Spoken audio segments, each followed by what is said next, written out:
RTP. 8:44 de la mañana, le damos la bienvenida a un amigo de esta casa que se conecta vía Zoom. Está con nosotros el economista Freddy García Albán, Chief Economist de Andersen en Ecuador, y con él hablaremos sobre la recompra de bonos y la coyuntura económica. Estimado Freddy, un gusto recibirlo. Muy buenos días, Hola, hola. Freddy. ¿Qué tal, amigo? ¿Cómo va? ¿Qué tal? Un gusto saludarte. Bueno, vamos a hablar quizás sobre varios temas importantes y con la coyuntura, tanto la recompra de bienes, la guerra comercial y otras cosas que están sucediendo. Pero podríamos empezar un poco, antes de hablar de la compra de bonos, quizás por lo más urgente o lo que más ha sonado en estos días, que es justamente ya la introducción de los aranceles a partir del día domingo, 1 de febrero, en cuanto a esta guerra comercial que está pasando con Colombia.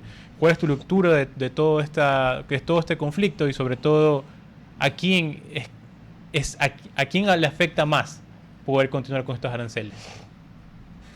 A ver, creo que en general como principio cualquier guerra comercial está mal, ya cualquier guerra arancelaria está mal hoy en día, ya las guerras, o mejor dicho, las políticas arancelarias de este tipo de nivel, digamos, proteccionista o estratégico, pseudoestratégico, digo yo, porque realmente una vez que tú analizas con lupa te das cuenta que no hay mucha estrategia en eso. Eso está muy pasado de moda, digamos. Eso es muy economía de los años 80. Ya hoy en día eso está totalmente desacreditado, independientemente del país que lo aplique, es Estados Unidos, Europa, Ecuador, Colombia. Es algo que termina perjudicando a los países, especialmente a los consumidores. Tú decías algo importante, oye, en esta guerra, ¿quién sufre más? Yo te diría que, por supuesto, que Ecuador. Ecuador está menos abierto al mundo que Colombia en general, entonces definitivamente quien va a pagar más esto de aquí es Ecuador. Eh, Creo que además es un error el hecho de que eh, se introduce esta política arancelaria o paraarancelaria, como quieras verla, por un tema que no tiene nada que ver con la economía, es un tema que tiene que ver aparentemente con la seguridad o con lo diplomático, digamos, y eso oscurece un poco más incluso los resultados que se pueden llegar a obtener con este tipo de medidas. 8:46, estimado Freddy. Eh, pero bueno, ¿cómo medir de manera certera el impacto económico en el tiempo? A lo mejor esto puede durar 2 días, a lo mejor puede durar varios meses. Eh, ¿Qué deberíamos observar para entender cuáles son los efectos directos de esta medida? Lamentablemente no hay información en tiempo real. Usualmente cuando medimos estas cosas dependemos un poco de lo que dice justamente la autoridad, ¿no? Porque son quienes tienen acceso rápido a información de importaciones o exportaciones. ¿Qué deberíamos observar? Bueno, lo obvio, número uno, los precios y luego las cantidades comerciadas entre ambos países. Como digo, no hay información todavía, es lo que deberíamos observar, es lo que vamos a observar seguramente de aquí a un mes que salgan las cifras, y lo que se debería ver es que haya efectivamente una reducción significativa del comercio entre ambos países, ¿no? Y lo que termina impactando, de nuevo, insisto, es en el consumidor, ¿no? Que va a tener que pagar por bienes más caros y por menos bienes, porque seguramente, como digo, el aumento de precios va a generar una caída de la demanda por ese tipo de bienes. Alguien puede decir, bueno, pero es que se lo consume a otro país, entonces sí, puede pasar, seguramente, pero de nuevo, no, en términos económicos no es la decisión óptima, no es lo que yo quería, ¿no? Quería algo de Colombia, ya no lo puedo acceder, me están poniendo una barrera, me voy por otro lado, no es lo que quería, no estoy igual de satisfecho. Sí, justamente el tema de lo que realmente va a suceder con los consumidores y que van a tener que asumir ese 30%, pero al mismo tiempo también qué sucede con las empresas ecuatorianas. O sea, tenemos a Plasticaucho Industrial, por ejemplo, que es fabricante de calzado, que exporta el 20% de su producción a Colombia y representa 20 millones de dólares.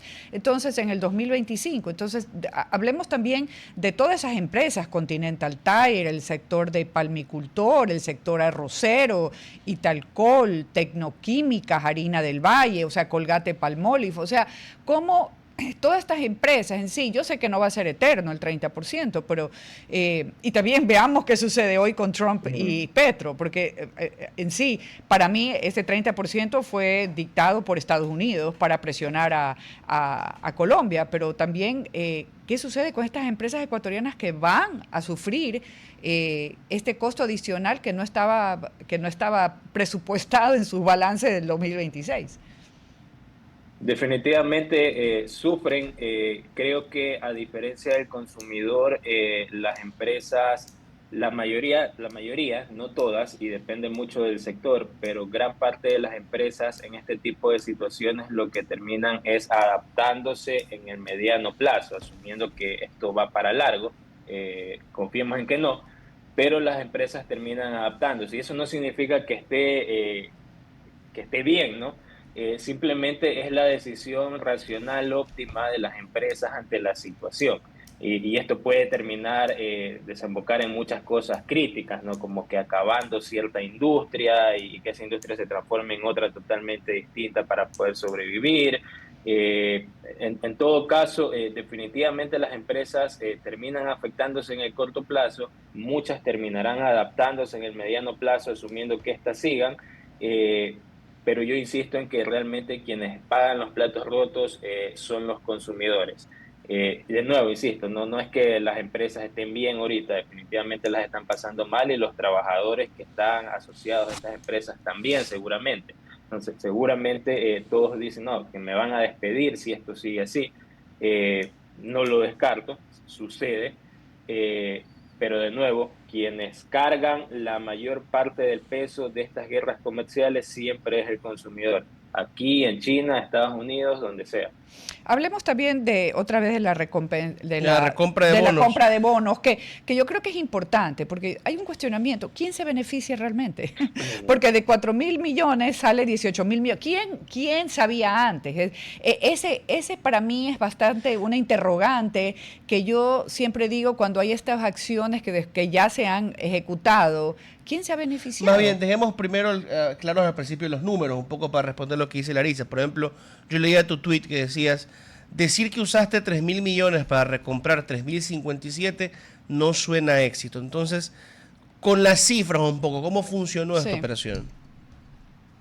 A ver, es una operación en dos etapas, ¿no? En la primera etapa se hace una emisión de bonos, es decir, yo pido deuda y me dan 4.000 millones. Y en la segunda etapa yo retiro deuda previa que yo tenía emitida, la retiro con parte de esos 4.000 millones que me entraron. Específicamente, ¿cuánto? 3.000 millones. Es decir, yo pedí prestado 4.000 millones y ocupé 3.000 millones para recomprar una deuda que tenía. Saldo neto es como si me hubiese endeudado 1.000 millones adicionales, ya nada más. Aquí hay ciertas sutilezas, ¿no? Entonces yo te hablo de, ok, cogí 4.000 y ocupé 3.000, el comunicado oficial del Ministerio de Finanzas dice, no, yo solo ocupé 1.500 y 1.500 que ya tenía, que me habían prestado por otro lado. Ok, a la final todo el dinero se licúa, va para lo mismo, ya el dinero no es que está separado el uno del otro.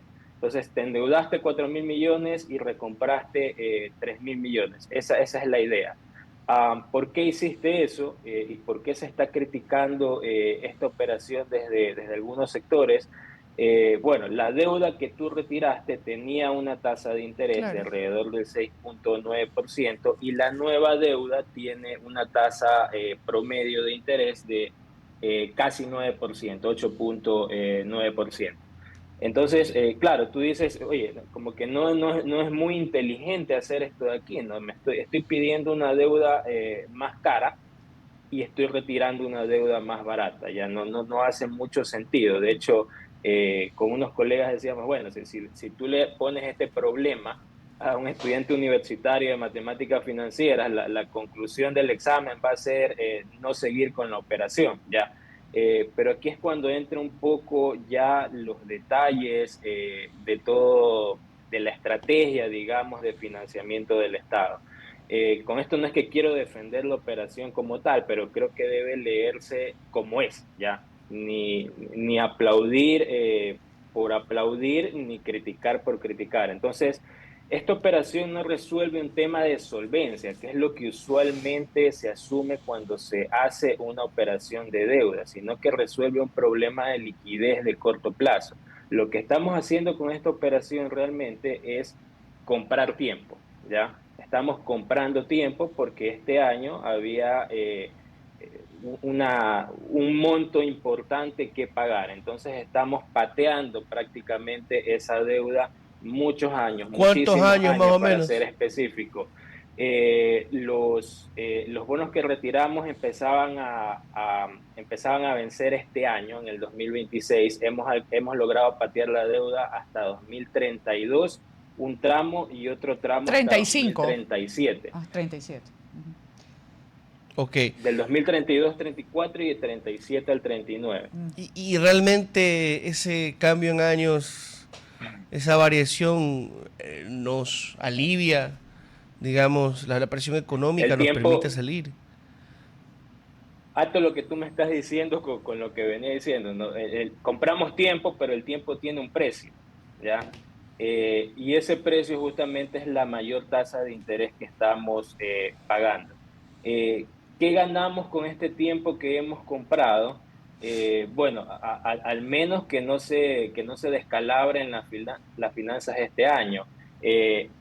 Hay quienes dicen, bueno, es que la tasa de interés es alta, se pudo haber negociado de mejor manera, no lo sé, yo no estaba en la negociación, seguramente no, no creo que hayan sido tan giles, digamos, eh, para cerrar un acuerdo en peores condiciones en las que se pudieran obtener. Um, pero el asunto es claro, esto genera un alivio financiero este año, el siguiente año, pero eso no soluciona el problema de sostenibilidad de la deuda. El problema de sostenibilidad de la deuda, de insostenibilidad de la deuda persiste, ¿ya? Estos recursos que han entrado o estos recursos que se han liberado, como se suele decir por ahí, no es que van a ir a obra pública, no, todo esto ya estaba presupuestado. ¿Ya? Simplemente estoy obteniendo deuda para lograr pagar una deuda que ya tenía prácticamente. Insisto, la condición de insostenibilidad persiste, entonces se trató de vender el tema como que, ok, el tema fiscal ha mejorado y los inversionistas están confiando en nosotros. Eso no está, eso no es lo que ha sucedido ya. No es que el tenedor de bonos en Luxemburgo, en New York, dijo, qué bonito Ecuador, vamos a invertir en No. Ecuador. No, simplemente es un tema de que tenemos portafolios de inversión en las bolsas que se transan en bolsas de valores y yo necesito incluir bonos que generen mucha rentabilidad. ¿Qué bonos generan mucha rentabilidad? Justamente bonos de alto riesgo. Ecuador sigue considerado como un emisor de bonos basura, bonos de alto riesgo. Entonces, no es que hemos mejorado, o sea, hay que aplaudir sí que hayamos dado un paso en volver a salir a los mercados internacionales, pero no es que la situación fiscal ha mejorado específicamente. La situación fiscal sigue en un proceso de ajuste del que todavía no podemos ver la luz. Tenemos acompañamiento de multilaterales, que es positivo, eso hace que nos vean bien, etcétera, etcétera, pero seguimos entrampados, digamos, en una condición de insostenibilidad, para que me entienda la gente que nos está oyendo, en un tema de estamos atrapados en deudas, estamos ahorcados en deudas, ¿ya? Y necesitamos urgentemente ir viendo la forma de refinanciar todas esas deudas que tenemos. Nos quedan 2 minutos, Freddy, pero de verdad que siempre regreso a esta pregunta. ¿Qué tan realista es esto que proponen algunas personas como la salida real, adecuada eh, del país? Una renegociación. O sea, como Argentina en su momento iría a decir, señores de los multilaterales, señores de los mercados financieros, simplemente no puedo pagar, pero no quiero entrar en default, así que voy a imponer condiciones yo de pago. ¿Realmente se puede hacer eso como algunos piden? A ver, más allá de que no es lo correcto, ¿ya? Y eso puede traer consecuencias no deseadas, ya poniéndonos un poco el sombrero del financiero ácido, ¿no? Es algo que se podría hacer bajo ciertas condiciones. Ecuador no tiene esas condiciones. Ya tú haces eso cuando, digamos, tienes el sartén por el mango, tienes financiamiento fresco por otro lado, ya. Pero no es algo que tú puedas hacer en las condiciones de hoy, no es algo que tú puedas decir simplemente, oye, refinanciemos o defaulteo, ya. Porque lo que va a pasar al día siguiente es que ninguna de esa gente y sus círculos, por decir que son gente, te van a prestar. ¿Ya? Entonces, ¿quién te va a prestar? Ok, gente que no está en ese círculo, ¿no? En el pasado se hablaba de hacer esto cuando teníamos, digamos, cuando éramos muy cercanos a China, hace muchísimos años, o países digamos, de corte similar, pero hoy no es ese mundo, ¿ya? Tal vez por eso hace años hablar de de un refinanciamiento, de una amenaza, digamos, de default hacía mucho sentido, pero ahora definitivamente no, ahora es una mala idea, ¿ya? ¿Y cuáles serían las consecuencias? Pues bueno, que nos quedemos sin pan ni pedazo al año siguiente, por no decir al día siguiente.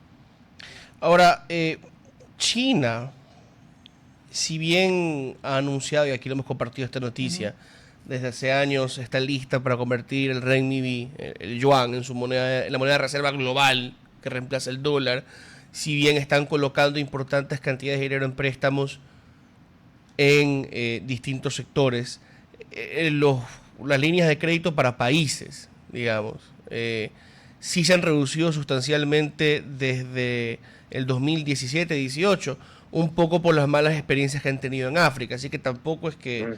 a menos que me digas lo contrario, creo que tampoco China sería la salvación en este momento, ¿no? Claro, no, por eso te digo, no, no, para nada estamos en ese mundo en el que tal vez estábamos hace 10 años, ¿no? Y lo otro es que nos hemos acercado mucho a Estados Unidos en los últimos años, a los multilaterales que son de alguna manera o de muchas maneras afines a Estados Unidos, y seguramente te puedo apostar que ellos no ven con tan buenos ojos que La nos cercanía con acerquemos China, claro. tanto, porque no es que estamos de enemigos, ¿no? Pero que nos acerquemos tanto a China, ¿no? Lamentablemente, muchos de los préstamos de las operaciones que se hicieron en el pasado, no solo con Ecuador, sino con muchos países, no son tan bien vistas por los multilaterales, ¿no? Y muchas veces los multilaterales dicen, a ver, no, pues si quieres que te siga apoyando, no te me vayas por otro lado, ¿no? Y nos guste o no, hemos dependido muchísimo, muchísimo de los multilaterales en los últimos años y seguramente vamos a seguir dependiendo, lo cual no es tan malo dadas las condiciones globales hoy en día, pero evidentemente eso viene con tarea pendiente, ¿no? Ok, 9 horas con 2 minutos de la mañana, Freddy, muy agradecidos por que nos hayas acompañado esta mañana y deseosos de que podamos conversar en una próxima ocasión. Gracias. Gracias a ustedes. RTP